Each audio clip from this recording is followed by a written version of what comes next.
All right, welcome back, everyone, to Aligning with Success. We have some new guests on the call, a new consultant. Tracy, say hello. Well, I guess you're muted out. Just wait. And on the new executive as well there with Madeline. So fantastic. We welcome new members to the family all the time. But just as a quick recap, this call is really for aligning with success. Now, since there's a few new people, and I was sort of struggling with what on earth could I possibly talk to you guys about that we haven't talked about already a million times. So you're going to help me tonight in guiding what is the best thing to talk about or points to talk about. And Mary Helen, you had an event this weekend, so I'm going to draw on that shortly. But I wanted to sort of recap quickly here on what do we mean by success. So I know this word. Maggie, I'm going to mute you because you're coming in loud and clear. I'm going to give us a definition of success as a reminder. My favorite definition came to me from my mentor, Bob Proctor. He got his from his mentor, Earl Nightingale, and it's the same one. And let me just find my little, here we go. Our definition of success, the progressive realization of a worthy ideal. And if you ask Bob, what do you mean by a worthy ideal? He would say, a worthy ideal is something you would trade your life for. Something that's worthy of an exchange of a minute or an hour or a day of your life. And when you consider the things that we're trading our time, our life for, or you look at the population as a whole, how many people would really feel that they're making the most of their life, that they're legitimately trading it for an ideal that's worthy of their life? Probably few people would really meet the criteria, and if they do, it's maybe just for a short spurt of time within the course of a day or a week or a month. So the definition, and why, by the way, would that be the case? And I believe that over the years, we, like monkeys, have been trained to chase something that it seems to elude the majority of the population, and that is money, or the definition of success, which is associated to money, which is all the things that we gain from having money. And primarily, most people relate that to the material world. So they measure success by how materially wealthy you are. And for so many people, that's become a fraud and a front, because if that's a measure of success, they want to appear successful. And so they do everything they can to make appearances of success, including getting into crazy debt in order to keep up these appearances, which cause a tremendous amount of strain and stress on the family and their future. And so that is the way of the world as we have come to know it, because we were not given a very good definition of success, or we weren't given one at all. We just internalized what we saw being promoted every number of ways, from television commercials to you name it. And so this definition by Earl Nightingale, I think, is so magical, because it doesn't talk about success as an achievement. It talks about success as a direction. The fact that we're moving towards something that's worthy of our lives. And over the years that I've been around, I haven't found too many definitions that really measure up to Nikan's definition of success. And it's written in our materials. We talk about the 5 pillars of health, but just to be clear about how these 2 points correlate, what is worthy of my life? What is worthy of an exchange of time or energy or emotion? And so when we look at the 5 pillars of health, the idea of creating balance in our life by creating growth in each of these areas, body, mind, family, society, finances, but a balanced growth so that we're not compromising the others in order to make an achievement in another, or move toward healthier situation in the other pillars. The idea of movement toward an expression of better health in each of these 5 pillars is our definition of success in ECAN. And so every day that you are moving toward better health, every day that you're doing the things that are in alignment with those values is a successful day. And so it's when we're off course, off the trajectory, and it's easy to measure. You could just look at what you ate today and say, okay, was I on point or off? Was I on course or off? Was I in alignment or out of alignment with respect to my body? It's an easy way to see if I'm moving in the right direction. The good news is if we are aware that this is our definition of success, it's very easy to make course corrections quickly before it becomes a problem or a habit that we don't want to, that's not sustainable, or that we don't even want to sustain. So the idea of embracing wellness, health through the 5 pillars of health in a balanced approach, the movement towards this as our definition of success, that takes us away from the trap of measuring, for instance, prematurely whether I am successful. And I'll give an example of this. I remember a number of years ago, I was actually up in Quebec, I think I was, and I asked a group of people who were involved in Nikken. I said, I want to go through these 5 pillars, and I want to take stock of the movement that you've seen in your life in terms of a percentage gain in your health concerning each of these 5 pillars. And of course, what do you think was the one that they gained the most in? Any guess? I can see your lips moving, and I think I'm reading it right. No, somebody saying money? No. Where they saw the most movement, where was that? Mind. Healthy mind. Oh, that was up there. That was up there. But the number one they saw was a healthy body. Healthy body. That was the first place they saw an improvement, a measurable, definable improvement. Well, that's great, because what do we market? We market products that can improve your health. And if that's what they're seeing as a result of getting involved in Nikken products, then we're going in the right direction. So that was the number one. The number 2 area, where do you think that was? I heard it already. Mind. That was the second most popular advancement. So the way people saw the world, the way they interpreted things, the direction of their life in terms of their attitude was moving in the right direction. They saw tremendous change and improvement in their attitude, which of course determines their altitude in so many ways. And then we started to see lesser and lesser and lesser shift. And guess which was the one that they saw the least shift? This is across the board on average for the people who were new to the business, meaning within the first year. Where do you think they saw the minimal shift? In finances. Yeah, in finances. Okay, so why is that? Well, what's their measure? Most people who come into our business are not entrepreneurs, or they've never been a business owner. And they don't understand that we're not in the business of trading time for money. That's a job scenario. So you can't evaluate the amount of time you're putting into something and look at the financial result of that and say it's an even thing, because we're not talking about the same type of a situation. In Nikken, you're investing time. And it's an investment that over time compounds. And you don't know when the thresholds happen, but I do know consistently, they're the first year, there's a lot of fumbling around, because you're trying to figure out the mechanisms, the motivations, the language, the things that we as entrepreneurs have to gain, regardless of what business we're in, as entrepreneurs, learning how to become self-employed, learning how to apply ourselves, learning how to position our mind and our attitude going into a situation so that we start to hone our skills and become more and more successful at the turnaround or the rate of return or on a particular transaction or event or conversation. So that's something that happens usually in the first week of being an entrepreneur. So if you're in Nikken for the first time as an entrepreneur, then keep that in mind, that this is an investment of time that leads to compounding. Now, I love the audio. I don't know if you guys listened to it. I think I promoted it recently, which was the interview that Dave Johnson had with Richard Brooke. I think it's Brooke Bliss or Richard Bliss Brooke. Anyway, the guy who authored The 4-Year Career. And I want to endorse this again. If you have not read, I usually have a copy on my desk, The 4-Year Career, if that's something you've not yet read, or if it's something that you don't have in your toolbox as a leader, I want to encourage you to go and get yourself a few copies. Get yourself 10. I think Richard is putting on a special for Nikken consultants. Get yourself some of these books. They're short reads in your toolbox. Does anybody have a copy handy? I usually have one on my desk, but I don't see one on my desk.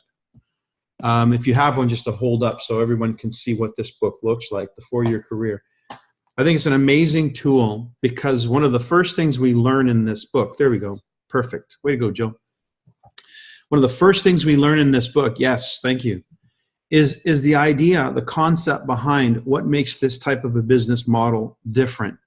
Why this is more in alignment with success than most business models.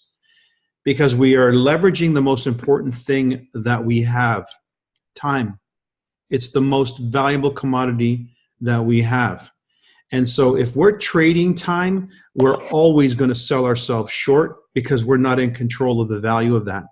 But if we're compounding time, then what will happen typically in the life and times of a consultant in the network marketing arena is that at first you'll feel I am incredibly underpaid for the work that I'm doing. That's what you might, that's the first phase. It's like, oh man, you know, I put in this much time and I just, because you're comparing it apples to apples, you're comparing it to, well, if I did this in this particular job that I know so well, this is the money that I would make. And so you might think you're selling yourself short by doing this business. But here's what happens. If we teach this principle, then especially of the people that we introduce this to through a tool like this book from Richard Brooke, then what they're going to learn is that you cannot make an even comparison between an occupation or a profession where you're trading time for money and a business investment in a business that can compound time. That is not a fair comparison. Not until you give this business the time that it needs for that compounding effect to actually reveal itself. And when does that happen? Well, we usually start to see the compounding effect kick in year 2 or 3, and that's when the efforts start to multiply beyond your ability, meaning things start to happen in your business that you have no purview of. You're not even in control of anymore. And it starts to grow beyond your ability to control it. And that's where that compound effect just starts to blossom. So in that time frame, you might think, this is maybe it's pretty good, this idea. This concept is starting to really pan out. And it won't be long when that kicks in, if you continue to stay focused, that you'll feel you'll kick in the third experience. And the third experience is when you look at your check and you think, gosh, am I really worth that much? And that's when that compound effect really hits home, that you are able to generate an income beyond what you are physically doing, beyond what your time is actually responsible and accountable for. And that's the magic of the business, of this type of business, and why it's important that we have a clear definition of what success looks like in this business. It's the fact that we are moving toward a life and a lifestyle and an ideal that's worth trading time for, because you're investing it. It's an investment, and it's an investment in a future that's abundant.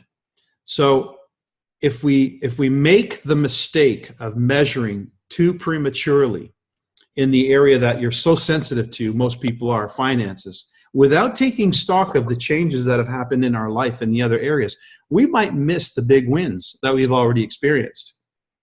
So if you've had an improvement in finance or in physical, if you've had an improvement in the mind, if you've had improvement in relationships in your home and your family, if you feel like what you're doing is contributing in a new and exciting way, what is the value of that? And if you only measure it with dollars, you're missing what so many people who have dollars don't have. There's a lot of people out there that have the financial, but they don't have the other pieces. They've compromised their body, they've compromised their mind, they've compromised their value, their family, and they may have even compromised their values where society is concerned for that almighty dollar. So I think it's really important that we get clear on our definition of success. What makes Nikan so rich an experience is because we do have our eye on the ball. We know what it is, we know what it looks like, we know what it feels like, and there's enough of us on this road, on this journey together to corroborate the information. So that's all I wanted to talk about today as far as aligning. Now I know we have Mary Helen Dean on the line, and she just had a nice, real cool event over the last couple of days in her neck of the woods. So Mary Helen, why don't you give us, for time's sake, just a Coles Notes version of what that was like, what you gained from that experience, and what some of the outcome has been for you. Well, thank you, Michael. There's a great saying in this business. Well, there's two of them. Network marketing is a personal development business masterfully personal development program masterfully molded into a business. And our humans, what used to be called Humans Being More, has been a great start for all of us and a great reinforcement for those in the business. And we had an opportunity to have Jeff Isom come up and do this one-day class for us. Cheryl, who's on here, Maggie, who's on here, were at the event along with a lot of other folks, Dennis and Ruth. And we had a lot of guests at the event. Oh, we lost you for a second. Oh, there we go. Next day we had our expo. Maggie was magnificent as one of our presenters along with Dennis and Ruth, and then you came in to wrap it up, Michael. It was just brilliant. I have always been a lover of that personal development component, and we need to be, people will follow us if we're being our best self, and then we can have, and that's that delayed gratification that you spoke of. So Jeff wants to bring this to the field. I would encourage all of you, as you are starting to plan your events with your group, we've already got him scheduled for November to come back and do this again. So how can somebody schedule one in their own area? Did he give you instructions on that? he just said call him and ask him. That's Okay. what he wants. So we just the build it and they will come thing, and he wants to do these, and the one-day format I think is brilliant and much more doable for a lot of folks. And then we had our expo on Saturday. And again, Michael, you just were spot on in helping to wrap up the demonstrations, the education, all the storytelling that we did. We did a lot of testimonies, and stories sell. And then you pulled it all together, and we had new folks sign up, and some folks who have been inactive for years are already bought their tickets to San Antonio. So I was pretty excited. So thank you. Fantastic. Any questions for Mary Helen? Here's your chance, guys. They put on a real great event, a 2-day event. Any questions to help you with your events, Mary Helen? Where are you located? In the Seattle area. Now, Mary Helen, how many of the speakers did you have come in via Zoom? Just you. Oh, okay, cool. Yeah, several people said they were going to, but you know how things go. So, but I would love for, I think as we step up and start to get more activity here, having multiple events around the country, and then bringing in the likes of you or somebody else who's a great vision creator to bring all of these groups together would be, I think, so powerful, Michael. So.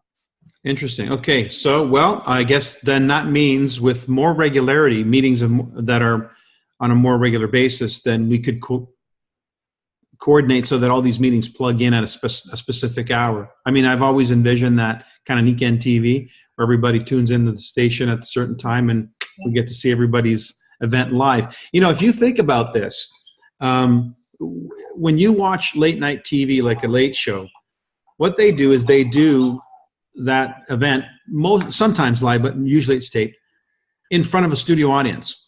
So they do it in front of a small studio audience, very contained, so that they can create the dynamic of a live meeting, the energy of a live meeting, the interaction with the audience of the guests and the hosts and so forth, because you want that energy. But it's very small and very contained. It's like a mini preview, like an in-home or something. But then they take that and broadcast it to the world in whatever time zone so that we all get to experience it from our living rooms. We get to beam in, so to speak, into that live experience and feel the energy of that.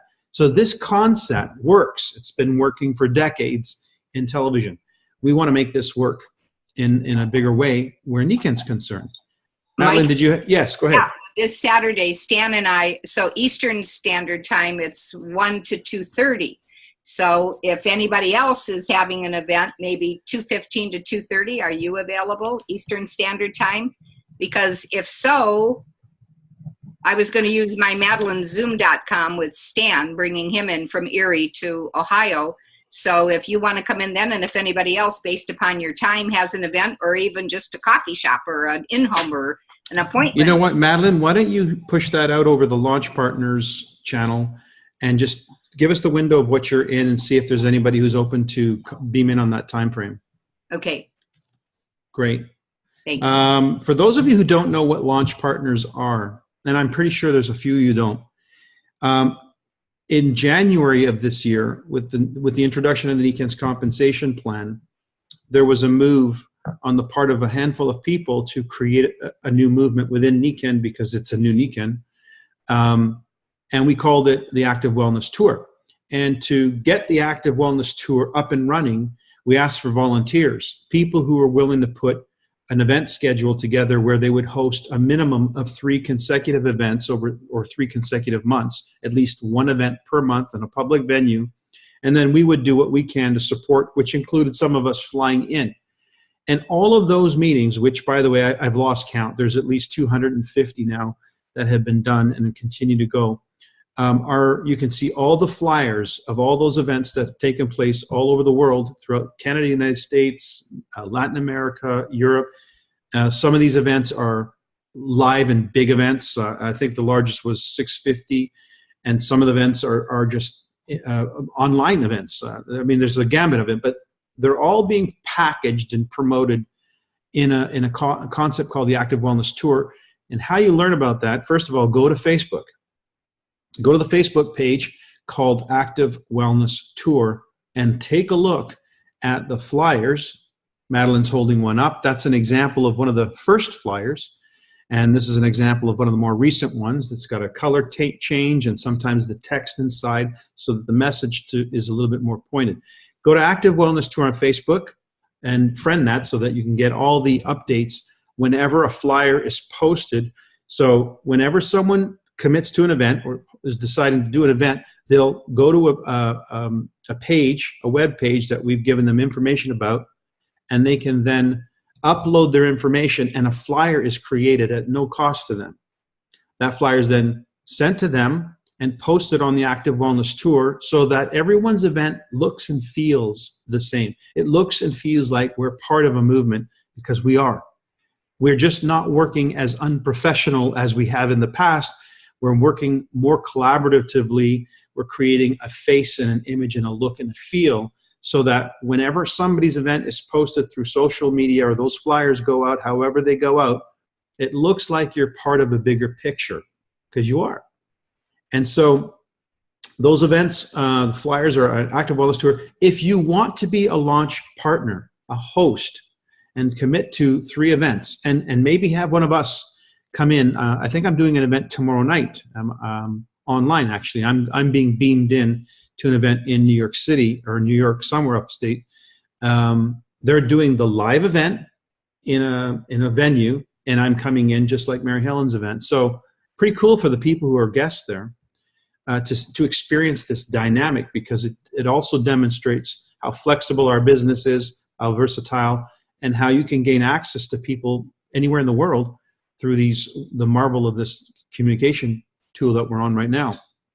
Anyway, the point being is the world is getting smaller, and we want to show people that we're part of it, that we have a business that's relevant and is able to operate in multiple jurisdictions and using the most advanced communication tools.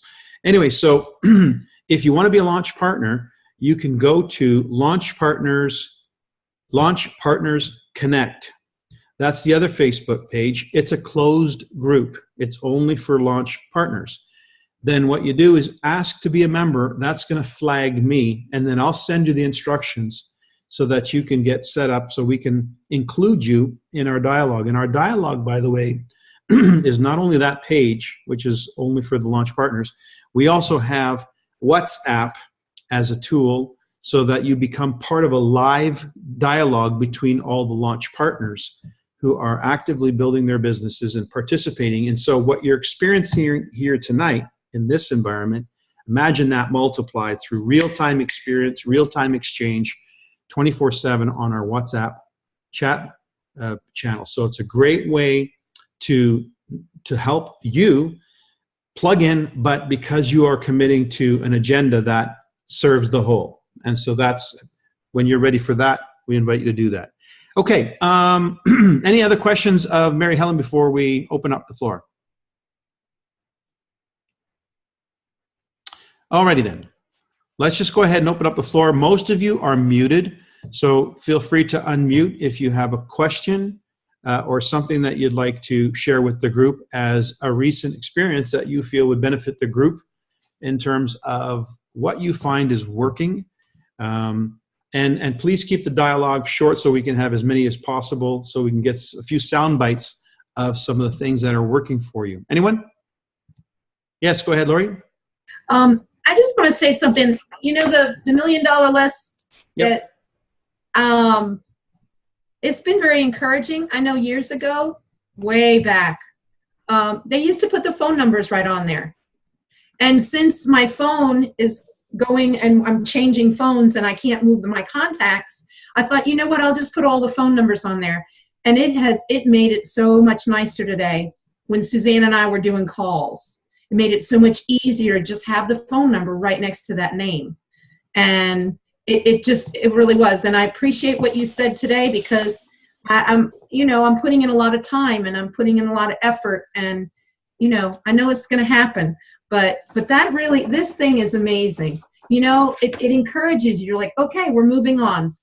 That's okay if they said no, because I have another 100 and something on the list to go to. And that's absolutely correct, because no, if we've learned anything in the last few dialogues on any of the calls that we've had, no is never no. No is just not now. And so remember, relationship building is not an event. It's an ongoing thing. So you want to cultivate and develop that relationship with not just one phone call, but follow up and stay in touch and be interested in their lives. And at some point in time, that conversation will turn from a not now to a maybe, and maybe even a what's going on now. And I can give you example after example of that. So, and we just heard one from Mary Helen, where there were people who were simply just on the sidelines, even not even on the sidelines, get fully involved and re-engaged because they were staying close to the fire, and finally they caught fire. So, actually, Mike, yes. Terry was a member 18, 19 years ago, and I bumped into her at a civic event, and so she's rejoined after that many years. She still has her old products from before. Fantastic. There you go. So no is never no. It's just not now. And so having your contact list, and by the way, these things come in packs of 10. So you don't have to limit yourself to 100 names. I want to say that, right? Keep building that list. I mean, if we are professional about this and we are on point, then our goal is to expand our list every day, to add contacts to our list every single day. It doesn't mean you have to pitch Niken. It doesn't mean, oh, I have to talk to these guys about Niken. First, make the contact. First, have a reason to add them to your list. I have my notes. I have a card that I carry that has the attributes of the people I'm looking for, so that I've got my radar panning the world as I'm living life, looking for someone who may jump out at me because I've got in my mind what it is that I'm looking for. And when they do, I notice. And then I compliment them on what I noticed about them. And then I just say, look, this is not a good time. I've got to get going, and I'm sure you're quite busy, but there's something about you that just jumped out at me. This is what it is. I know this is not a great time.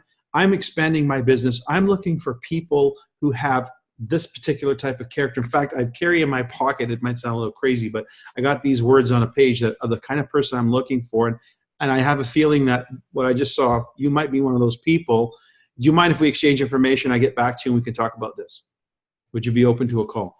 And so you can, if you made a point one night, one day, one afternoon, one morning, that's all you were going to do. You swore to yourself you're not going to do anymore. You're not going to talk to them about Niken. No matter what they ask you, you're not going to talk to them about Niken. You're just going to talk to them like a human being, recognize something of value in them, exchange information, and that's it. You'll note what that information is about them that caught your attention, and you'll put it aside and look for the next person that hits your radar. If you made a commitment to just do that, I'll bet you on any given morning, you're going to walk away with 10 amazing prospects, no matter where you're sitting or located, if you just simply do that. So there's no shortage of people. They're all out there. Just look for a reason to want to talk to this person. And you'll see, the reticular activation system will kick in, and you will find what you're looking for.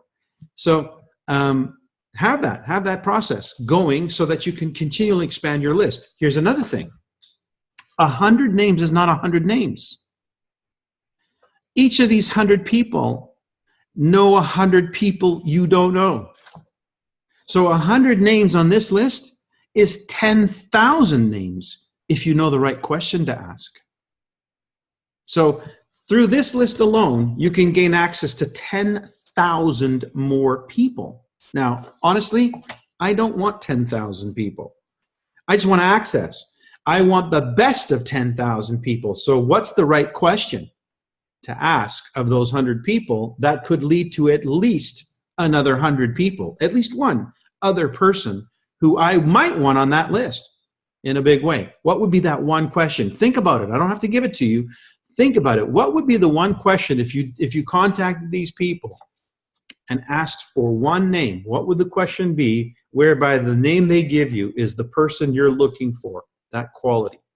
So you can gain access to people by learning how to dig for those diamonds in that list of yours, because it's worth more than $1 million. Any other jumper? Anybody want to jump in here and give us some footnotes on Cole's notes on some wins for you this week that we might benefit from? Yes, Suzanne.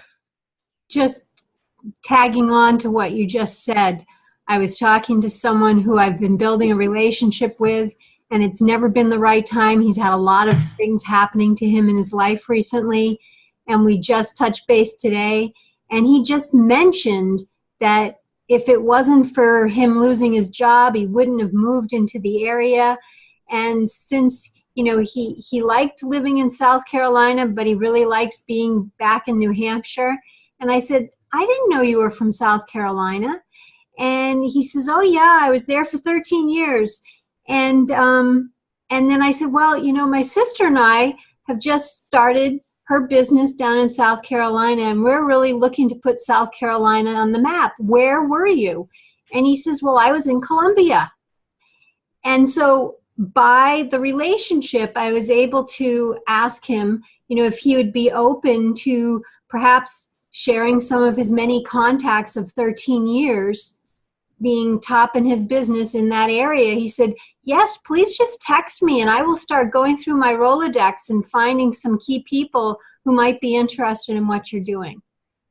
So I don't think I've ever asked it in that way and, you know, was able to get to the city that's a half hour from my sister in one conversation. And that, you know, that didn't just happen. That was a process, right, Mike? Right. So, so there you go. By the way, you guys, you don't have to take the same time. One of the beautiful things about being in a collaborative environment like this is we can learn from the experience of other people. We don't have to go through the experience ourselves. It would be much more efficient for human beings that we learn from other people's experience rather than repeating the same mistakes over and over again, right? So, Suzanne, you said, you alluded to, this was a process. It was a long time coming for you to have the confidence to ask that kind of a question, and bingo, you got a result. So find out, folks, that, you know, that people are people, and if you ask questions, and if you really have the right intention coming from you, if your energy coming out there is genuine, then they'd have to be a pretty awful person to not respond favorably. And then you wouldn't want that anyway. So keep that in mind, that the world is full of people. We just have to get out of our comfort zone and start asking. And again, that comes back to, what's your definition of success? I mean, if every day you're doing the things that are in alignment with the life you want to live, are you living that life now? I mean, imagine yourself for a minute. You've attained Royal Diamond rank in Nikken. Does that mean you're going to not talk to anybody anymore? I've arrived. I'm done. Or are you going to be even more excited and more prepared and more willing to look for opportunities to introduce people to this? Think about it. Here I am, a Royal Diamond since 1997. So keep that in mind, that when you find your calling, when it's in alignment with your purpose, you don't want to stop doing it. You don't retire from something you love. You retire from things you don't want to be doing. So that's what we're talking about. So if you are truly living your life's purpose and you are on point, then you're going to be talking with people, looking to help people every day. It's just who you are. It's a representation of what you do. Mike, it's Michelle. I had very similar experience that Suzanne had this weekend, only mine was instantaneous, and it was a fellow that I had met from England in a community of 78 people, and we were sitting by a bonfire and just introduced to this fellow as he's visiting, and found out where he was from, and I said, wow, I said, I'm looking to expand my business into the UK. I said, do you think that you'd be interested, or you might know of someone who would be interested to having a look at this? And he said, absolutely. He said, let's talk. So I got his phone number, his email. He left the next day, but we made that contact. He's got mine, I've got his. And that was, you know, in less than 48 hours of meeting him. I think that's brilliant. And I think what's really important about the point that you're making and others that I'm hearing is you don't have to close the deal in the first conversation. If you could just back right down and say, what's important here? It's a person. It's assessing whether or not this person has an interest, if we have a mutual interest, if there's a reason for us to meet. Let's gather that information up first before we make that offer. And so it's just do that part first instead of, you know, trying to pounce on someone or you know, create a sale before you. It's just, that's not this. And so again, alignment of purpose. Our purpose is to live the 5 pillars, share the 5 pillars.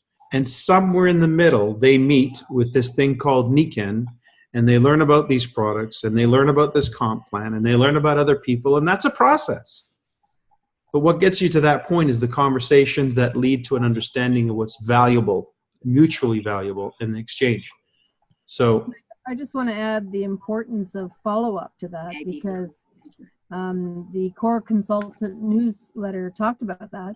And I have a gal that just ordered a bunch of products last week, and I had met her many times over the years. We developed a rapport. She and I remember each other, and you know, it's also timing. So last week when I saw her at another networking group, I said, let's have coffee. So we had coffee, and then I said, you know what I would recommend, you know, is that you, because she had some issues, that you come and see my wellness home. So she came in with within a half an hour. This is probably our 8th or 9th connection. She ordered about $1,000 worth of products. And it was like, she was in and out in a half an hour, and I'm going, wow, that's the power of follow-up and the power of having that trust from building the relationship. fantastic. Okay, well, I'm showing 9:40. I don't want to go too much longer. Does anyone have a comment before we wrap up? Anyone else? Mike, I'd like to comment about Jill Simard. Those 2 young women have been Jill Simard. It's Jill Simard. Jill Simard. Okay, they've been smiling through the entire event, and so that's been so vibrational, energetic. Thank you, Madeline. Thank you very much. I'm very inspired by all of this, and just hearing everybody, I get more inspired every time. So I'm very excited about my journey with all of you. Are you really much appreciated tonight. Thank you, Mike. Tracy's so new that, Tracy, how new are you to Niken? I signed up today, actually. It's been 72 hours since I was introduced. Maybe a little bit more now at this point. I had a busy weekend, but yeah, I signed up today. I'm official representative today for Niken, and all of you are just inspiring me more than Jill and Sylvain already have, and talking to Mike as well. I'm very excited about this business. I have been a representative for other things before. I've done very well at it. But when it's natural and when it does something to actually change people, I have the clientele right now, and all of you are going to help with this, and I'm so excited. I love this team. So yes, I'm glad you guys have enjoyed our laughing. And yeah. And I am so happy because she lives right diagonally across the street. And I've lived here 5 years and I never met her. I was walking to the corner store with my daughter and we just started to chit chat. And then Sylvain saw her working at her job last week and said, are you, I have a business I'd like to talk to you about. Are you open-minded? And she said, yes, I am. And so right away we connected. Yeah. I was hired for 3 jobs pretty much the same day. So Nikon is the way to go. Fantastic. Wow. See, that's it. That's serendipity. Oh, whatever you want to call it. And I already have 3 potential representatives already. So as of just hearing about it the other day. So I know that's going to grow as well because I can get teams and I'm very persuasive just by showing what it is and how true this company is. So I am excited and I'll be in here a lot to see you guys on Mondays. So fantastic. Well, you'll get to know the family and then they'll get to know you, and there you go. And by the way, that's highly encouraged. We in NICAN, one of the things that we really exemplify is collaboration, and we do that. We don't ask, oh, who's your sponsor? We don't do that. We're not concerned about your lineage. We're concerned about your intention. If you're on the same page as us, then you're family, and we help each other. Mm-hmm. So wonderful. And on that note, I'm going to say thank you, everyone, for joining us tonight and contributing to our call. As always, I look forward to seeing you again next week. Until then, have a fabulous, aligned week. Thank Thanks, you. Mike. Bye, Thanks, everybody. Bye-bye, everybody.